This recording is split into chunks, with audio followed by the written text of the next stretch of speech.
Assalamualaikum warahmatullahi wabarakatuh.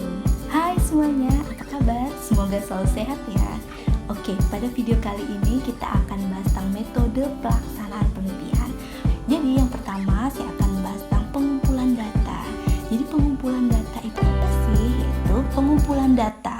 Jadi pengumpulan data itu seperti video sebelumnya kita membahas tentang sumber data, yaitu subjek dari mana data diperoleh, yaitu di mana data-data tersebut diperlukan dalam penelitian. Ada data primer, ada data sekunder ya. Terus selanjutnya dalam pengumpulan data ini biasanya ada yang kita sebut dengan observasi ya, yaitu apa? Semua bentuk penerimaan data yang dilakukan dengan cara merekam. Jadi merekam kejadian, menghitung, mengukur, dan mencatat. Selain itu ada metodenya yang digunakan, yaitu apa? Metode observasi, yaitu suatu usaha sadar untuk mengumpulkan data yang dilakukan secara apa? Sistematis dengan cara prosedur yang terstandar. Oke, selanjutnya kita akan membahas tentang pengumpulan data itu memiliki arti apa? Seperti apa sih pengumpulan data itu?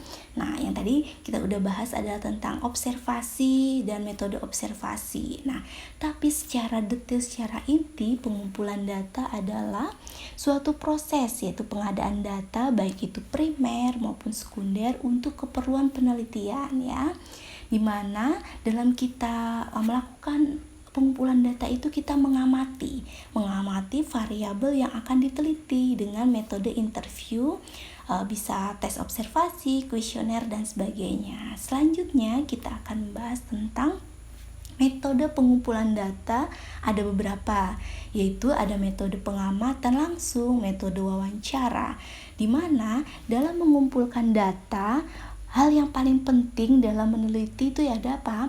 Yaitu melakukan pekerjaan yang harus dipilih itu dengan tepat. Kenapa kita memilihnya harus tepat? Karena metode yang paling tepat itu akan mempengaruhi data. Jadi apabila kita memilih metodenya dengan salah, otomatis data yang akan kita peroleh adalah salah, seperti itu ya. Part yang kita harus perhatikan adalah ada 2 tahapan dalam pengumpulan data yang baik, yaitu yang pertama, memahami dan mempelajari instrumen serta memahami bagaimana menggunakannya. Nah, ini ya yang harus kita perhatikan ya. Selanjutnya adalah latihan atau praktek dengan mencoba melakukannya. Oke, ini metode-metode ini kita harus pahami dulu.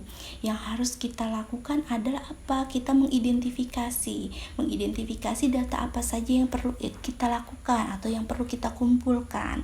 Agar apa? Agar saat kita mengolah datanya itu dan menganalisisnya menghasilkan data yang akurat, yang tepat, yang dapat menunjang dalam proses kita menghasilkan output dari penelitian yang tepat sasaran dan tepat manfaat.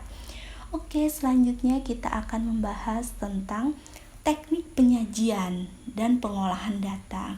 Jadi teknik penyajian dan pengolahan data itu apa saja sih? Jadi ada analisis statistik, ada analisis rasional atau kualitatif. Jadi yang perlu kita ketahui dan pelajari adalah ada langkah-langkah. Jadi dalam melakukan teknik analisis atau mengolah data itu ada langkah-langkah yang tepat, yaitu pertama ada persiapan atau mengelompokkan data. Yang kedua ada tabulasi data. Yang selanjutnya adalah menyajikan data. Jadi kita harus tahu nih bagaimana data yang kita sudah kelompokkan, kita lakukan tabulasi data, terus menyajikan data yang tepat itu seperti apa. Selanjutnya adalah menghitung data untuk rumusan masalah dari penelitian kita. Terus itu menghitung data untuk menguji hipotesis serta penerapan ya. Jadi pengaplikasian data sesuai dengan pendekatan penelitian yang akan kita lakukan. Oke, selanjutnya kita akan membahas tentang analisis ya. Jadi teknik analisis atau pengolahan data itu ada analisis statistik kan tadi, yaitu terdiri dari statistik deskriptif. Nah, apakah statistik deskriptif itu? Yaitu analisis data dengan mendeskripsikan data tanpa generalisasi ya. Ini harus diperhatikan. Selanjutnya ada penyajian data melalui tabel, grafik, diagram lingkaran, piktogram, perhitungan modus, median, atau bahkan sampai ke standar deviasi dan persentase. Jadi yang benar-benar kita harus perhatikan tergantung nih kita ingin menggunakan teknik analisis atau pengolahan data yang mana dulu. Seperti itu ya. Selanjutnya adalah berdasarkan statistik inferensial, yaitu statistik induktif atau statistik probabilitas, yaitu gimana kita menganalisa data sampel dan hasilnya diberlakukan untuk populasi. Ya, contohnya misalnya berdasarkan hasil analisis nih korelasi ditemukan koefisiennya sebesar 0,54 dan untuk signifikasinya yaitu 5%. Nah, artinya apa? Artinya bahwa hubungan variabel sebesar 0,54 itu dapat berlaku pada 95 dari 100 sampel. Seperti itu ya. Jadi itulah yang harus kita pahami dulu. Oke, selanjutnya adalah tentang parametrik dan non parametrik. Nah, ini bisa kita lihat nih, parametrik itu apa? Yaitu populasi yang diuji melalui statistik atau menguji ukuran populasi melalui data sampel. Contohnya apa saja bisa dilihat ya. Selanjutnya adalah non parametrik, yaitu menguji distribusi untuk menganalisis data nominal dan ordinal serta tidak menuntut banyak asumsi yang harus dipenuhi. Nah, seperti apa itu? Tadi ada parametrik, ini non parametrik, berarti kebalikan dari parametrik. Kalau parametrik tadi, parameter populasinya diuji melalui statistik. Sedangkan untuk non parametrik, yaitu kita menganalisis datanya itu menggunakan data nominal dan ordinal ya. Masih ingat pada video saya sebelumnya apa itu nominal, apa itu ordinal ya.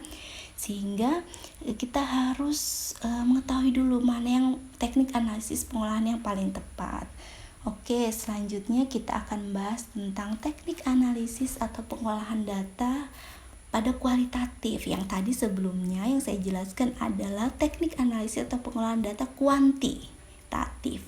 Dan ini adalah kualitatif ya. Yaitu apa?